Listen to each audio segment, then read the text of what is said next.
Welcome back to the Rance Retrospective, the video series where I talk about Rance for too long. Last time, I talked about Little Princess and Little Vampire, strange games that are vaguely connected to the Rance series, so now I can actually talk about Rance. This video will cover all of the first entry, Quest for Hikari, and does include spoilers for the original as well as the remake. You have been warned. Rance 1, Quest for Hikari was released in 1989 on the PC-98 and PC-88. It started development of April of that year with the idea of wanting to make an adventure RPG with hero scenes. It was decided that the protagonist would be a jerk because it would be easier to justify the sex scenes. As they say in Alice's Mansion, it's hard to write sex scenes with a cool protagonist. Makes sense. You don't see cool guys like Adol having sex with women, too in love with adventure, and Dogi. The protagonist needed a female partner.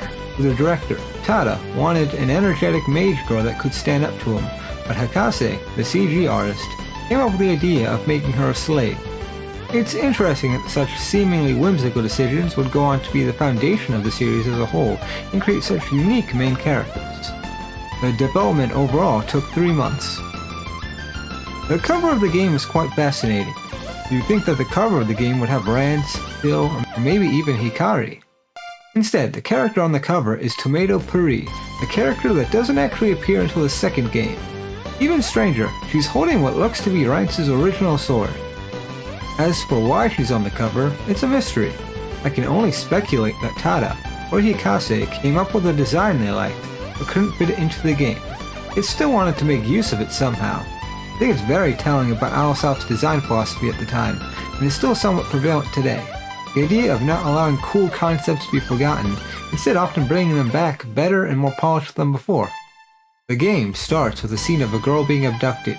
It's revealed that the girl's name is Hikari and is the daughter of a wealthy family.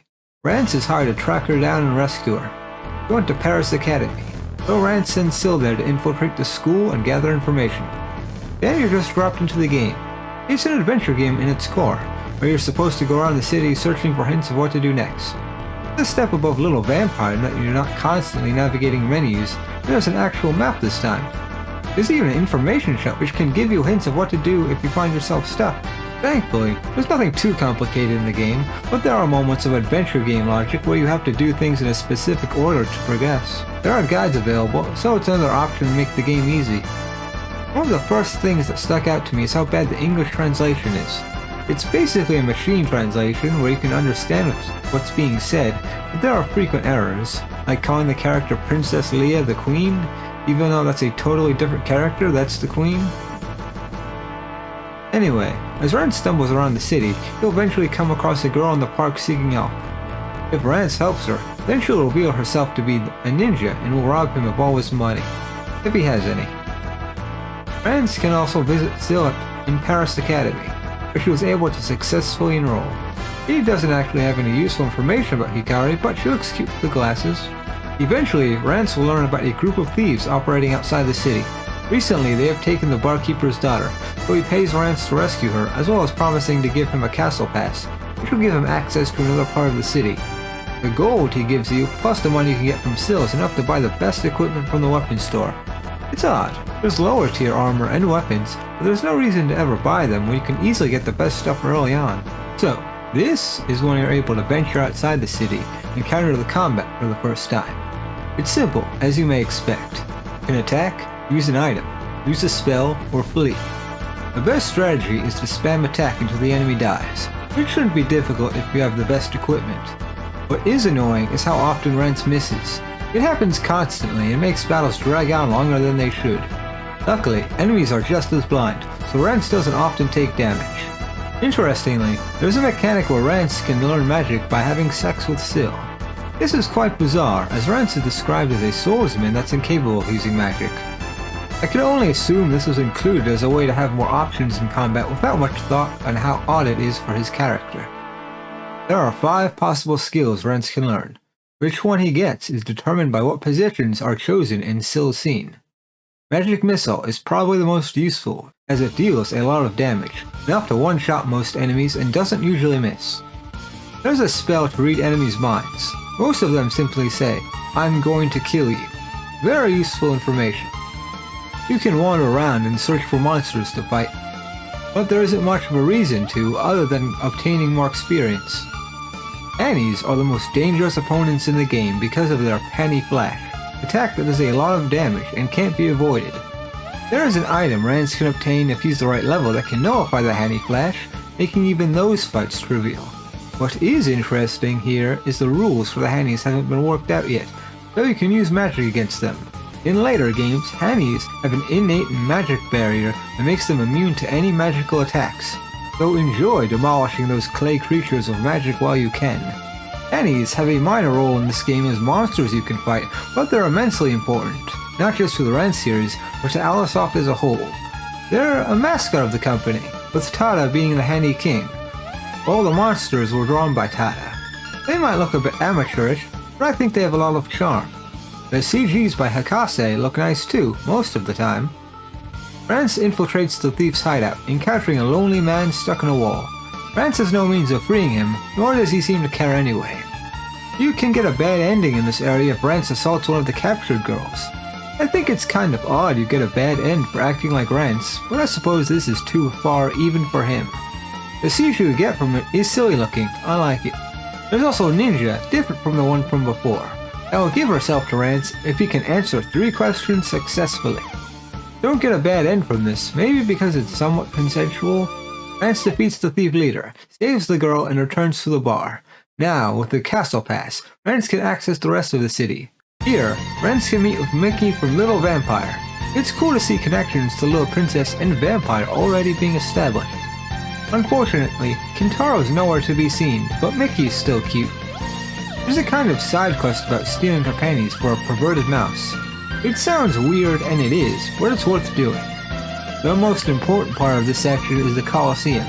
Here, Rance encounters the champion, Yulon Mirage, a woman that's described as the strongest swordsman in the land. This, of course, is heavily retconned. It's kind of amusing how insignificant she is in the modern canon in comparison. She only has a level cap of 27, which makes her stronger than an average person, but far below the actual powerhouses of the world. The idea of making these game concepts like skills and level caps tangible things in the Rance world is one of the unique and fascinating aspects of the series. Characters are self-aware of their levels and need to go to a level up shop or to a level up goddess to collect an experience point. My love is how it's played straight and earnestly. You can tell these concepts were included out of the love for JRPGs like Dragon Quest and Final Fantasy. Rance is special because he's the only one without a cap, having essentially infinite potential. However, that doesn't exactly make him automatically the strongest because he's lazy enough to let his level fall in between adventures. That's not to say that characters with a lower level cap are useless or never show up again. There are characters that show up in several games with a pretty low cap, which makes it even more disappointing how Yulon is underused. Rance enters the Colosseum so he can defeat Yulon and have sex with her. There's a somewhat difficult gauntlet of enemies as Rance makes his way to Yulon, if only because one of the opponents is a weirdo that can use Hanny Flash. He does have a special attack that can easily wipe out Rance, unless you specifically prepare for it before the fight by buying lemons. After Rance proves himself by beating Yulon, he's approached by Maris, a maid for Princess Leah. He is hired by Leah to obtain her ring from the Haunted Mansion, which is now being occupied by ghosts. In exchange, he'll give Rance information about Hikari. This mansion is the second and last dungeon of the game. The ghosts here are stronger than any of the monsters encountered previously. This is also the only part where you can get equipment stronger than the best stuff at the store. You have to look around in specific rooms, but you should be doing that anyway. The atmosphere here is surprisingly well done. The music has this eerie, melancholic sound, which is fitting for the tone of this section. Rance wanders around, seeing flashes of a ghost of a girl that was seemingly tortured. He eventually discovers a diary that belongs to the girl, revealing that she was abducted and tortured for amusement during a specific time till she could no longer take it and ended her own life. It's such a dark turn of events compared to how lighthearted the game has been until now. Rance is finally able to confront the ghost girl, who tells him that Princess Leah is the one responsible. I don't think she can girl boss her way out of these accusations. More seriously, this scene is still genuinely great and emotional. You don't get much narration of what Rance is thinking, or allowing the reader to interpret his actions the way they want, but it's clear that Rance is angered here. It's the first real indication that there might be more to him than a simple horny brute. He vows to put a stop to Leah and punish her, allowing the girl to pass on, leaving behind the ring Leo is looking for. This is the point of no return, where you're locked into the ending segment, so hopefully you found all the optional stuff beforehand. Rance returns to Leah and confronts her about what happened at the mansion. He doesn't even bother denying, bringing out Hikari, revealing that she was the one who had her abducted and planned to use her as a toy to be tortured, the same way she treated the other girl. Rance isn't having any of this, but is immobilized by a spell from Maris and is nearly killed by the ninja that robbed him, until Syl comes and saves the day, driving the ninja off. Rance gives chase, coming into conflict with the ninja. This is a pretty easy, or it could be considered the final boss. Taken down by a single magic missile, he's then interrogated by Rance for info on where the princess went. He's stubborn at first, but eventually Rance's punishment proves too much for her, and she points the way to Leah's location. All that's left is a few battles with random monsters. Rance finds Maris, has sex with her, and interrogates her for information on where Leah is. She eventually submits as well, and Rance is finally face to face with Leah. Leah is just mystified at how any of this could happen, tries bargaining with Rance, promising him riches and a woman. Rance doesn't care about any of this, as he's committed to punishing her for her wrongdoings. And by punishment, I mean sex. The game ends with Rance bathing in all the gold he earned from saving Hikari, alongside Syl. Princess Leah comes to his house, suddenly in love with Rance, and asks him to marry her. Upon hearing this, Rance goes on the run with Syl, not wanting to be tied down to one woman, even if it's a princess.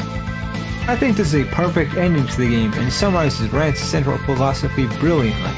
Rance is all about freedom and wanderlust. He doesn't want to be burdened by responsibility, and that they are able to get this across so strongly in only the first game is impressive. As for flaws, I've already mentioned a few, but one of the most disappointing aspects is Rance's characterization. It's a lot more subdued than it is in later games, with him being somewhat of a jerk, but he doesn't have the rude and arrogant personality that he's known for yet. Syl is also underused in this game as well. You only need to see her to get money and spells from her in the beginning, then she doesn't do much until the end. It's strange when the relationship between Rance and Syl is the emotional core of the series, but it's something that isn't quite present here. One thing that's also noticeably absent is the main theme song of the series, My Glorious Days. It's the only game in the series without it, because it wasn't composed until the second game. The music in the game is fine, but not hearing the main theme song after playing every other game felt weird. Despite all of this, is Rance 1 worth playing? I think so. It's only a few hours long, so the flaws aren't as bothersome as they would be otherwise, and it does have its charm. Remakes are hard to get right. Companies often just throw out remakes for nostalgia bait, or just forget why people like the original in the first place. Video game remakes often fare better than movie remakes. Because of how hardware has advanced, it's possible for creators to make something even closer to their vision than was originally possible. In 2013, Alisoft released a remake of Rance 1 titled Rance 01. Remakes are often met with skepticism, but I imagine the news was only seen with positivity. Let's be honest, nobody's going to bat for the scarcity of Rance 1, not even Tada himself. In fact, the whole reason the remake was made was because Tada was hoping people would forget about the original and think the series started with the remake, even stating that the original is really bad. The staff that was chosen to make the remake is quite interesting. It was made up of younger staff members, some of which haven't worked on Rance before. Yokai was chosen as the artist. With him already having done the art for the Rance 2 remake, it made sense. He has an incredible sense of style. Iten Shiroku is the director and co-scenario writer. Dice Kurogashi is the other scenario writer. DJC++ was responsible for the composition. All would go on to work on Dona Dona. You can see the similarities in style and gameplay. Tada only took a supervising role this time around, though he seemed particularly protective of Konami's modesty. I believe that 01 is an example of a perfect remake, taking everything the original did and expanding on it. It still maintains its roots as an adventure game, perhaps even more so than before. There are events that you can easily miss if you don't talk to the characters and discover optional objectives. These side quests sometimes have invisible time limits. For example, Millie's, where she suddenly disappears and you have to rescue her in 3 days. There's no warning this is going to happen or any indication that you only have 3 days to do it. There are other things you can miss if you advance the story too far without doing it, like Nikai's H scene. I've heard others complain about this, but I love it. It's refreshing to have things you can actually miss when games nowadays go out of their way to point out every optional quest. This Rance game is unique because it's the only one that allows Rance to explore a city and talk to characters. It's using the small scale of the original to its benefit, giving way more character and personality to characters that were very minor before, like the shopkeepers. There's a day and night cycle that affects which areas you can enter. Some places are only available at night, and vice versa. Now let me talk about the combat. Weapons and items are represented by poker chips. Gambling is a big theme in the general UI and aesthetics, and how dungeons are represented by cards as well. That's because of the casino location that's in the game. Rance can only hold a limited number of these chips on him, so you want to have a balance of offensive and defensive chips at your disposal. It's generally better to focus primarily on offense, with a shield or two. A later game will have enemies of higher attack, so it's more important to have shields to mitigate damage and have more shields with you. Leveling up doesn't increase your damage, only your health and luck. Occasionally, it'll also give you more chip slots or Aliceman coins, which can be used to get passive skills. The amount of damage you do is purely determined by the weapons you have, so you'll frequently need to replace the ones you have with better ones. There's the cooldown for chips that need to be taken in consideration as well. The strongest weapons and shields can take around 5 turns for you to be able to use again, so you can't just stack the most powerful ones. A mix of less powerful but low cooldown with the stronger weapons of high cooldown is ideal. All in all, a pretty engaging and customizable system. Not my favorite in the Rance series, but it is unique and can be challenging. The final section of the game can be particularly brutal. They must expect you to grind a bit for the best equipment, which suddenly appears in a weapon shop but is absurdly expensive. Having healing items surprisingly isn't that essential. I survived throughout the entire game without using any. You can instantly teleport back to the city and heal up at any time unless you have a certain status ailment that prevents you from doing so. Status ailments aren't usually a big deal either, the most troublesome of which being one that makes you go in random directions. The monsters are lovingly recreated by Gyokai. The art in general is marvelous, Gyokai proving that he's one of the most talented artists in the industry.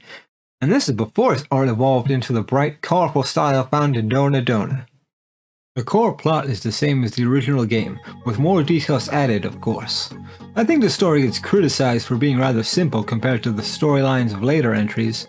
However, Rance's first adventure being a missing persons case that spirals into a conspiracy involving the princess of one of the leading powers of the world is still a somewhat big deal. It's not a complex plot, but it still can be emotional and compelling.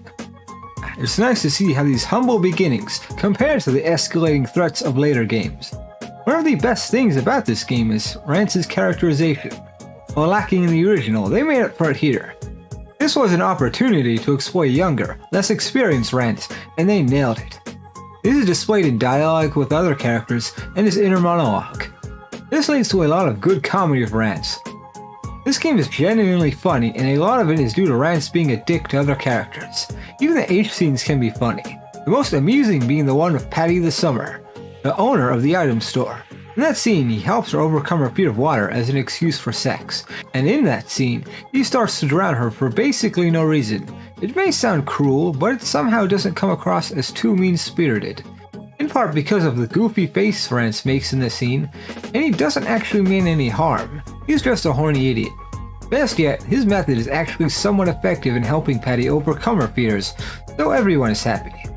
His inexperience also comes across in the H scenes in interesting ways. This game has one of the few times Rance is dominated in sex by the character Nikai, and even still. One of my favorite character moments in the game is a scene with the shitty guard Jericho. It's set up in a way that at first would make the audience expect another Rance assault scene, but instead of sex, Rance draws on her with a permanent marker and covers her with soap. This scene subverts expectations, while showing what a petty, childish person Rance is at heart. This attitude extends to all of his H scenes really. He's never malicious in his assault scenes. He's just self-absorbed and believes that all women are his. A cool thing I noticed in consistency is how Rance never refers to his dick as a hyper weapon, because he doesn't start doing that until Rance 3. It's small details like that which add to the experience after playing later games. One last thing of note is how he starts the game at level 9. This is to show how inexperienced he is, as later games will often have him start at gradually higher levels, aside from circumstances like the beginning of 4, where he was completely reset to level 1. It's a cool way of storytelling through gameplay, though he does maintain some training between games. Still gets a bit more to her as well, though her presence is still limited to being confined in Paris Academy. Rance can't learn spells by having sex anymore, but their banter is strong. This game portrays the beginning of her relationship with Rance, as it stated that he had only bought her 4 months prior, though she isn't used to Rance's antics and the relationship isn't as intimate as it is later. Still, the added scenes of Rance are nice, and I can see it being easy for people who start with this game to be endeared to her. She looks extremely adorable in Gyokai style. Millie Linkle is the gothic and gloomy owner of Lost Hope, the weapons store. While she was present in the original game and looked fairly cute there, she hardly had a personality. She was simply there to sell weapons and armor. The remake revamps her design and gives her a whole character arc, turning her into my favorite girl in the game. I fell in love when I saw her with an eye patch. Sadly though, she never wears the eye patch again after the first meeting, but the gothic aesthetic is powerful enough. The reason why she has the eye patch and bandages is never directly explained, but it's implied that she purposely puts herself in dangerous situations just so she can feel something, which sometimes leaves her slightly injured. You see, Millie was a very unfortunate girl when she was younger, though she wished upon a star to have good luck. That wish must have been heard by some cruel god, maybe Planner or the weird star guy from Rance 6, it's not clear. Either way, by some whim, she was unknowingly granted a skill that gave her super luck, like a female Nagito Komaeda from Danganronpa. This proved to have just a negative effect on her life as bad luck did. Now, everything she did was bound to turn out well, no matter what. There's no risk of failure, even when she doesn't put in any effort. Good things happen to her, and bad things are warded off. It sucked all the meaning out of her life, leading to her depressed disposition in the game. In the game, Rance attempts to assault her on numerous occasions, failing each time because of her luck saving her. Rance finds out about her condition after saving her, and is eventually able to obtain glasses that can temporarily nullify her luck, while also catering to Tada's fetishes. This results in the most uplifting and happy H scene in the game, where Millie finds happiness in Rance assaulting her, because it's something she did not expect or want to happen. For the first time in a long time, something truly unpredictable and unfortunate happened, which is able to bring back some of her appreciation for life.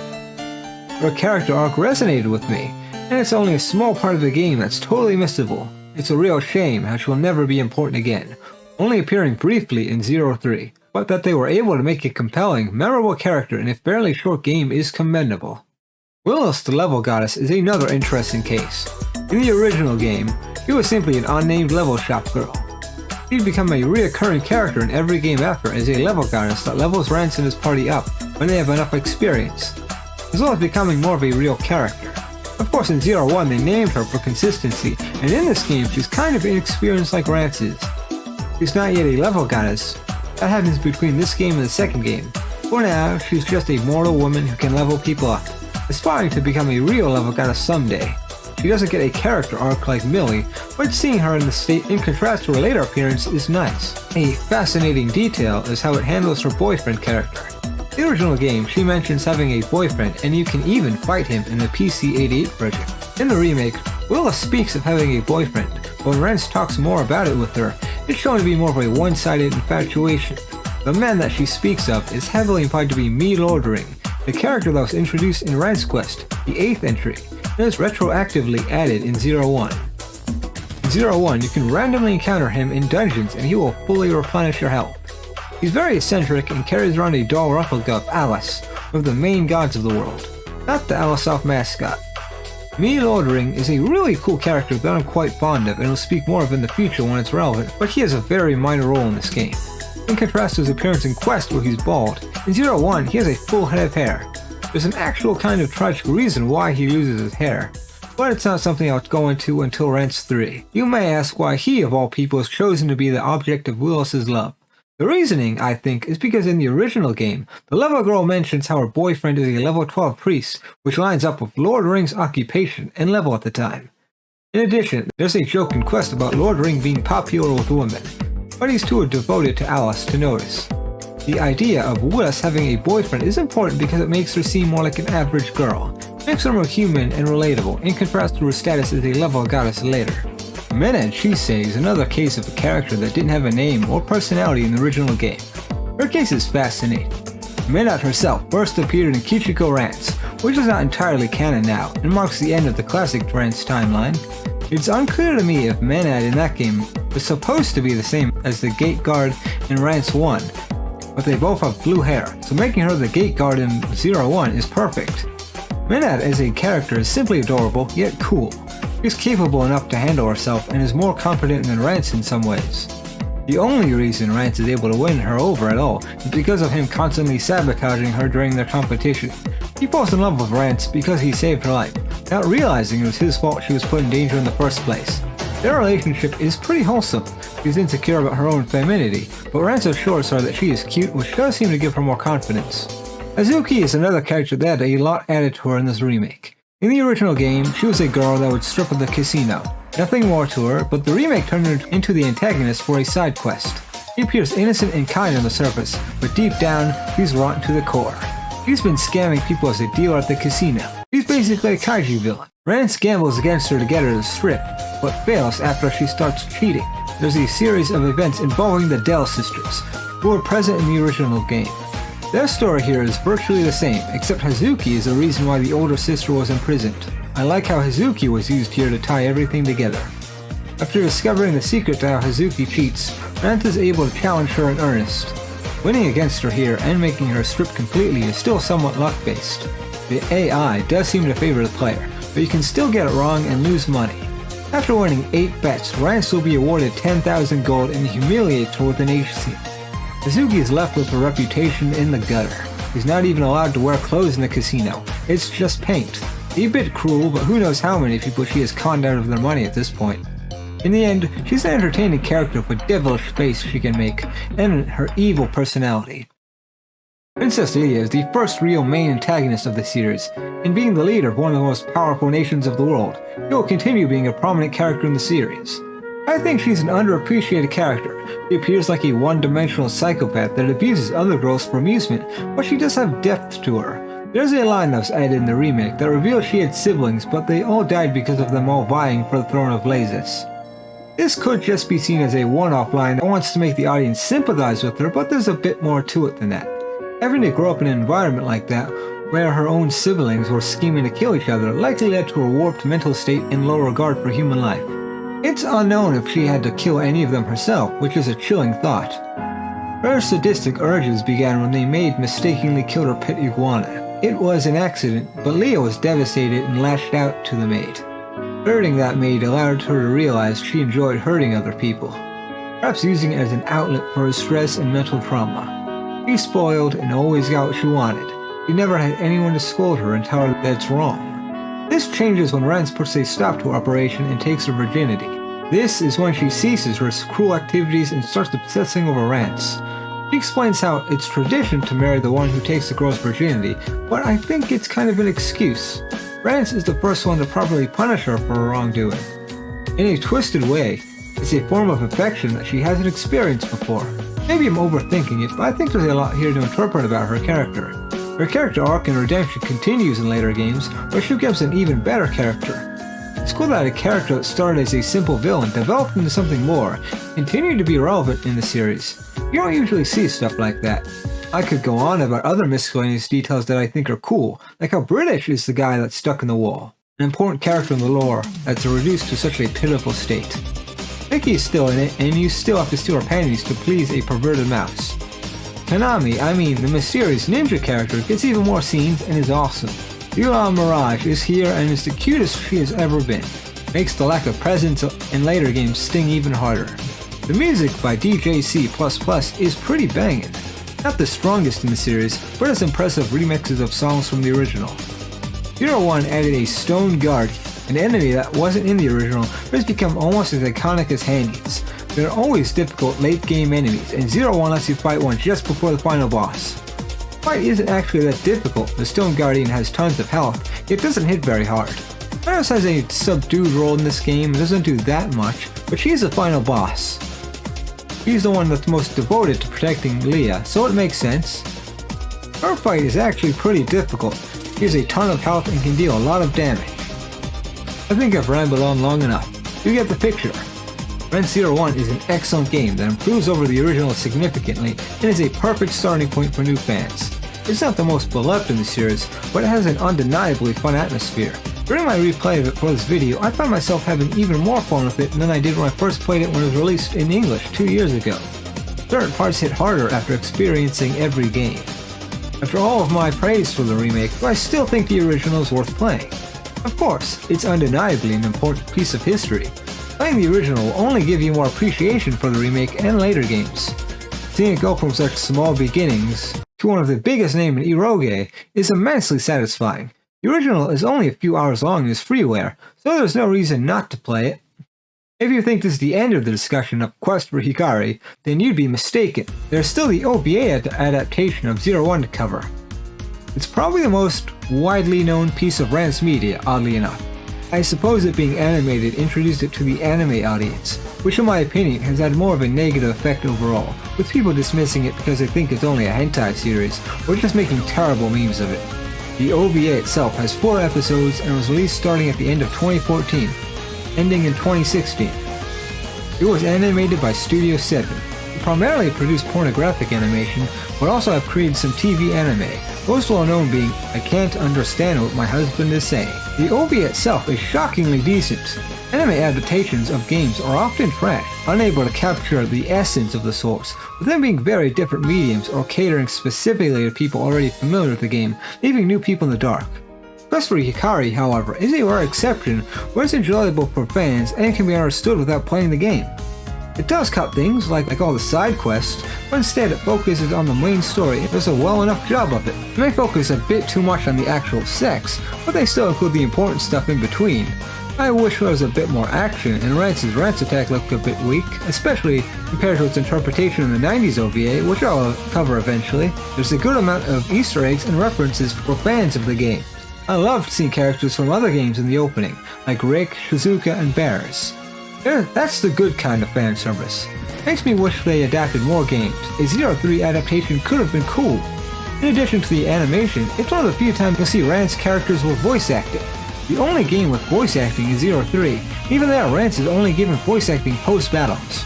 I believe that Rance is voiced by Yuichi Nakamura here, who voices him in 03 as well if I'm correct. He does a superb job of bringing the character alive. Now voice acting adds to the comedy and makes it even more entertaining. The voice actor delivers a stellar performance as well. I really like how the ending forms a thematic connection between it and the 90s OVA, which you can appreciate after seeing both. In short, I think it's worth watching for fans of the game. I watched it a long time ago when I was first getting into Rance, before the 01 game was translated, so this was the only way to experience the story in English. Now that I've played the source and come back to it, I still had a fun time, even if it lacked melee content. I think that's it for this part of the retrospective. I have talked about everything I wanted to, and probably rambled on a bit too long. Before I bring this to a close, I have to give out the H Scene of the Game Award, given to the best H Scene in the Rance game. As for Rance 1 and 01, the H Scene Award would have to go to the Willis foot job. I'm sorry Millie, but the foot job was too powerful. Willis cementing herself as best goddess. That's the end for now. Next time I'll talk about Rance 2, The Rebellious Maidens, where more of the central cast of the series will be introduced, as well as everyone's favorite cuck. Big thanks to my good friend Chestnut Rance for looking over the script. Thanks for watching.